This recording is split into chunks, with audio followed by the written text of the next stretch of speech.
Dhallywood king megastar Shakib খানের দরদ movie release হয়েছে। কি কি কি কি কি আরে বলুন কি? ঢালিউড কিং মেগাস্টার শাকিব খানের দরদ মুভি রিলিজ হয়েছে। মুভি রিলিজ হয়েছে, ভালো হয়েছে। তা আপনার টুপি মাথায় দিয়া মুভির খবর নিতে হবে কেন?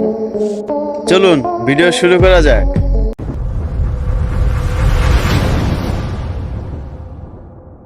I don't care about them.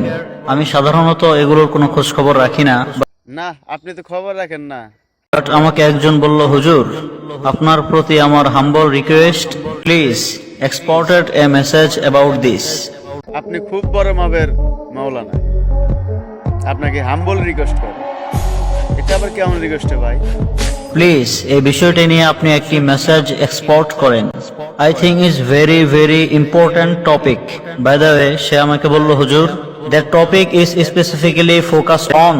এই মুভিটিতে বিশেষ করে যেই বিষয়টিকে ফোকাস করা হয়েছে সেই বিষয়টি হচ্ছে husband wife chemistry, respect, loving and caring. সুবহানাল্লাহ পড়েন। হাজব্যান্ড ওয়াইফের প্রতি যে ভালোবাসা, উদারতা, কেয়ারফুলতা, একে অপরকে বোঝা, এই বিষয়গুলোকে ফোকাস করা হয়েছে।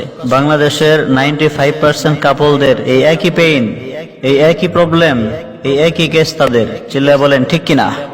একজন আরেকজনের প্রতি কোনো ভালোবাসা নেই, কোনো কেমিস্ট্রি নেই, কোনো রেসপেক্ট নেই, একে অপরকে বুঝতে চায় না।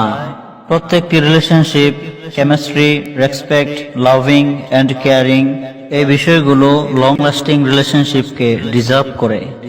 Otherwise not possible.